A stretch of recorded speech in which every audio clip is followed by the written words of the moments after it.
Muhammad and Zainab. The story is based on the history of Islam written by Tabari and Ibn Sa'd and Aisha Ahmed's article titled Sex with Daughters-in-Law, Divinely Ordained in Islam. Zaid bin Muhammad was a freed slave of Prophet Muhammad, and the Prophet then adopted him as his own son. Zaid then became one of the leaders of Muslim army. Zaid had already married and have children, but Muhammad married him with other women named Zainab. One day, Muhammad came to Zaid's house and looking for him. Zaid, where are you? Zaid was not at home at the time, and Muhammad found Zainab still on her bed. Oh, Rasulullah, Zaid was not at home right now. Zainab jumped up quickly and excited the admiration of Allah's messenger. Glory be to Allah Almighty who causes hearts to turn. Then Muhammad left the house. Zainab was wondering what did Muhammad mean by his saying. When Zaid came home, Zainab told him what happened. They realized that Muhammad was sexually attracted to Zainab. Because Zaid loved his adopted father, he was willing to offer his wife to Muhammad.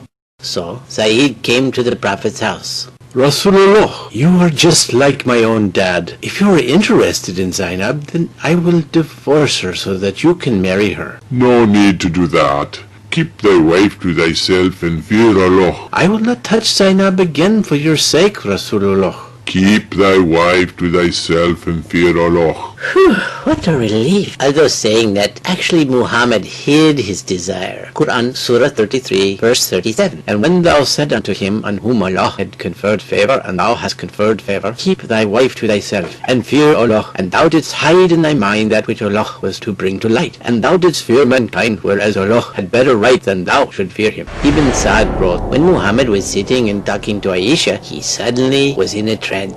After that, he smiled and said, Who will go to Zainab to bring her the glad tidings that God from above gave her to me in marriage? I feel that your Lord hastens in fulfilling your wishes and desires. To make a long story short, Zainab was in Muhammad's bed within a few days. Quran, Surah 33, verse 37. So when Zaid had performed the necessary formality of divorce from her, we gave her unto thee in marriage, so that henceforth there may be no sin for believers in respect of wives of their adopted sons, when the latter have performed the necessary formality of release from them. The commandment of Allah must be fulfilled. In Arab culture, a daughter-in-law was like one's own daughter, irrespective of whether the son was biological or adopted. The news that the Prophet violated his own beloved son's wife enraged Madinans. They confronted him. Rasulullah, open the door!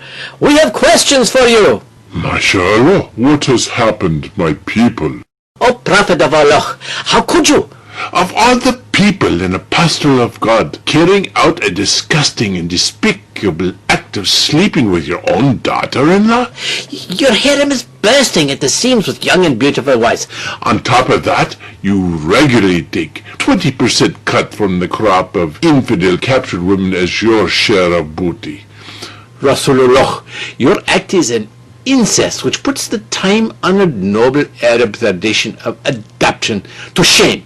To me, the only noble and honorable act is to follow Allah's orders, and Allah was the one who ordered me to acquire Zainab. Here is the ayah, Surah 33, verse 37. We gave her, Zaid's wife, in marriage to thee, so that there should not be any fault in believers touching wives of their adopted sons. But how come you marry more than 4 wives?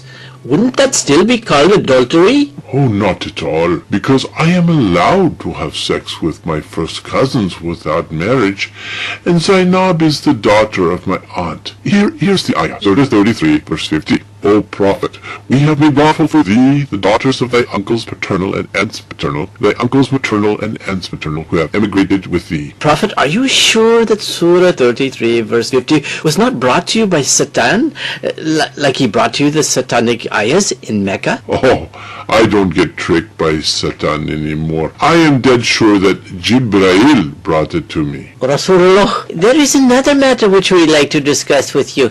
We are told that you have been sleeping with Muslimas after you sent us on jihad to far-off places. Is that true?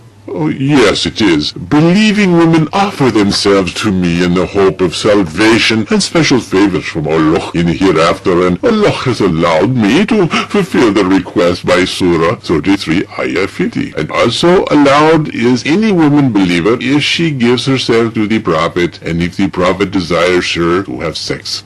However, as you know, I'm a very busy man and cannot fulfill all requests. Besides, my wives get very antsy and jealous when I am with them. They also hate to see the long line of Muslims outside my room daily. Actually, your wives are the ones who informed us of this matter. They said that you get so drained and tired by the time you come to their rooms. You fall asleep right after prayers. Some of your younger wives look so jealous and outraged that we could have easily taken advantage of them, like Safwan bin Mu'attal is rumored to have done with the resentful and angry Aisha on the way back from Mustalik after you dumped her for Juwariya. You yourself believe she did it and had sent her to her dad's house. Allah is aware of that. That is why He has ordered my wives to be segregated and veiled from now on. You are not allowed to come to my home without permission anymore, and only allowed to talk to them from behind a curtain, if you must. Here is the revelation. Surah 33, Ayah 53. O you who believe, do not enter the house of the Prophet unless permission is given. And when ye ask of them, the wives of the Prophet, anything, ask it of them from behind the curtain. And Allah has also given stern warning to my misbehaving wives. Surah 33, Ayah 30. O wives of the Prophet, whoever of you commits an open indecency, the punishment shall be increased to her doubly. Can't we at least marry them when you're dead and gone?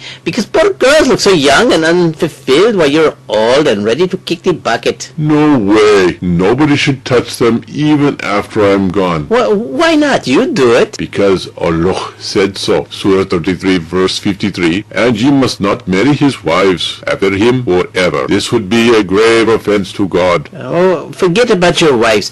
What about one-night stands with their cousins and other Muslims if they offer themselves to us? No one-night stands for you. You can sleep with them only if you marry them. Why not? You do it. Because one-night stands is a privilege only for me, not for anyone else. Here is the continuation of Surah 33, verse 50. That is a special privilege for thee, not for other believers. They are only allowed their married wives and their right hands But Prophet of Allah, does not Surah 33 verse 21 say you are a role model, and Surah 3 verse 31 says we are to follow your example if we love Allah? Allah said not to irritate your Prophet. And then those ayahs are really bullshit, because when you indulge in incest and adultery, Allah endorses it right away, and when we want to follow you and do the same, Allah calls it adultery and calls for flogging and stoning. Why? Allah said not to irritate your Prophet, and you're irritating the hell out of me. Surah 33 verse 53. It is not right for you to annoy and irritate the Prophet of God. Can't we even ask questions? No, if you ask questions you will end up getting beheaded. Where does it say that in the Quran? Sure it does. Surah 5 verses 101, 102 says, don't ask questions. You lose faith by asking questions. The moral of the above fill-in-the-blank Quranic story. Your brain is like your donkey, and Islam is like a mosque. You can ride your donkey anywhere you want, but when you enter the mosque, leave your donkey at the gate.